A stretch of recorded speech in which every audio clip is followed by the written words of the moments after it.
Hi, folks. Yeah, it's that time of the week again. We got Kim back. He's all the way from Dubai and across the sea, across the oceans. And guess what? We've got just a brilliant recording. So here he is. How are you, Kim?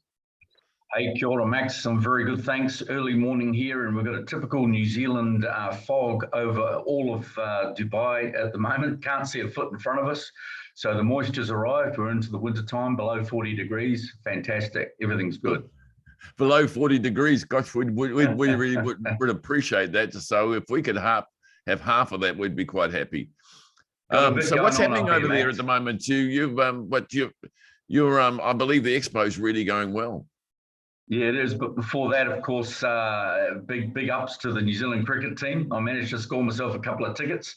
Took one of my Indian staff along to the India-New Zealand T20 game 2 nights ago over here at the stadium, about 10 minutes drive from where I live.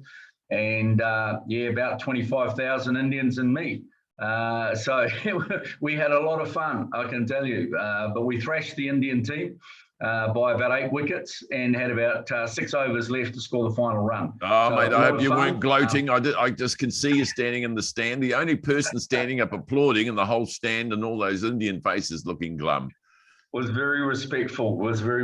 All right. Well, after the cricket, now let's get back to the expo. Let's try and get there. What's happened there? Yeah, good. Yeah. So the first month is done, 2.5 million. So half the population of New Zealand have been to see expo in the first 30 days. So that's been great. And I'll just put a shout out to encourage New Zealand companies who want to get in on the act. It's going for another 5 months. Get hold of Expo 2020 New Zealand. Go to Google, get hold of them. I'm quite sure Clayton Kimpton will be able to help out. He's the lead man there from the embassy. And there's a big demonstration area. Companies can come up there, present their products, get in there and put a show on or put a lunch on. So I'd encourage companies to do that. And there's free accommodation at Kim's, and he'll put a barbecue on for you free of charge, and also free beer for 10 days. I'll shout you a fizzy drink if you come up here. Meet you down there for sure. But it's easy to get to, easy to get in and out on the overhead rail to get in and out. But it's worth having a look. It's spectacular. Take you about 6 days to get around the whole thing. It's bigger than Ben-Hur. What else is going on up here? New Zealand-wise, well, I just want to put a shout out to all the folks in Wellington. They've seen the longest flight by an electric plane land in my old home Tangata Whenua area, which is Wellington Airport. I was the general manager for Ansett New Zealand there for 6 years, based on land. Wow. Yeah, yep. Back in the day, 89 to 95. And that was a lot of fun. But yeah, first electric flight to fly that distance over water landed this week in Wellington, made the news all around the world. Fantastic. Well, that's good. At least New Zealand's getting up with the times. We've just got electricity on. We're getting into concrete houses now and getting rid of our thatched huts. So we're moving forward. Good job. A couple other big events happening up here. A lot of New Zealand companies up here this week for the big materials handling show, one of the biggest in the world. Put shows on here like nowhere else in the world. Massive. There's about 40 or 50 New Zealand companies up here there. I'm going to be over there with the camera the next couple of days, meeting a couple of clients. So I'll do a bit of interviewing there, have a poke around, give you a bit of a look, maybe next week's show. Oh, that would be great, because I envy those guys up there at the moment, because it's really glum back here, particularly in Auckland. It's not a pretty sight. It's cold, damp, wet. We're locked down. We can't make a living. It's got a lot of businesses are going broke because they can't get there. And our smiling Prime Minister says everything's great, and you'll stay locked down for another week, she says. Well, then, it's a bit of depression happening around here at the moment, which is not good. So, but Kim, if Belong and you having a good time, that's all that matters. Here to cheer you up, man. All righty. What else has been happening up there? So I believe that there is you've got an air show coming up as well. Yeah, you've got the big Dubai air show. So we'll have the camera down there as well, doing some interviews with some clients from the logistics and the air freight space in particular, a lot of military aircraft. So we'll give you a bit of a deco of what's going on down there. That comes up at early December. So yeah, that's going to be good. A few New Zealand companies represented there as well. So we'll try and find out where the Kiwis are and get a couple of words in with them along the way. Man, you're going to be busy with that camera, but we're happy with that. I mean, last time when you're in Northern Africa, we really got a delight with some of those little interviews you did. And talking of interviews, you've done a big one recently with one outstanding Kiwi. Yep, so released today on my podcast, Kim Winter, or Logistics Executive Group, but mainly Kim Winter on LinkedIn.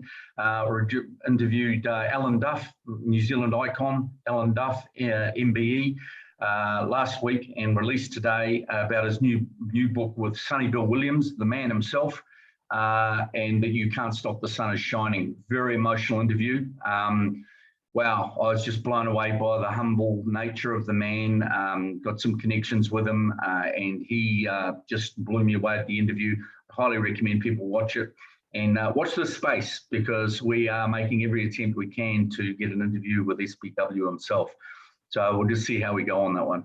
So, man, how do you do this, Kim? We've got down here dark clouds, bloody angry people. People are not happy. You're up there interviewing all the celebrities, having a good time, swanning in the sun, drinking beer, and going to expos and all sorts of shows. And hard work. It's very hard work. I put about an 18-hour day in up here, Max. So it's not that glamorous. Trust me, mate. I'm a small business owner like you guys, right? We happen to be global, but we're a boutique business. And all I say to the Kiwis, I know it's tough. I've heard you and Vaughan and your rant this week. Very, very good discussions you've been having. Very sensible, and others. And all I do is encourage the New Zealand government is just get that last 10% or 5% of vaccinations out there. Get the borders open. The Aussies have got their borders open. People are pouring in. People are going on holiday. It's lifting the spirit of the nation, and we're getting trade happening, more importantly. So let's get the borders open in New Zealand. Let's get trade happening. Let's get those small business owners in New Zealand. Let me explain, Kim. We were asked as a nation to hurry up and get vaccinated, particularly Auckland. And Auckland's at 80%. We're more vaccinated in Auckland than anywhere else. And guess what? We're the only place locked down. Why? Yeah. Because the Prime Minister said so. And I think she's finding it hard to take the lockdown off us. But it's weird. And also we've got hospitals not equipped to take any extra people, which is pretty bad management and bad. So Jacinda's got a huge reputation offshore, has been a wonderful Prime Minister. I tell you about back here, it's sinking like a lead balloon right now. Yeah, well, we'll just get up and running as quick as you can. Keep masks on, folks. Do everything sensible. Get the country back up and running, because we want to see lots more Kiwis up here. I can tell you, a lot of Emiratis and people from this region of the world love New Zealand. They want to come down there, spend their money, go on holiday down there. Most beautiful country in the world. So everybody wants to get down there. Open up the borders, Jacinda. Do you reckon they want more Kiwi ranters with those Emiratis? I don't know. We do a lot of ranting down here. All right, mate. We'll catch you next week, shall we? Yeah. Thanks, Max. Cheers, Kim. Thanks for everything, bud. All the best.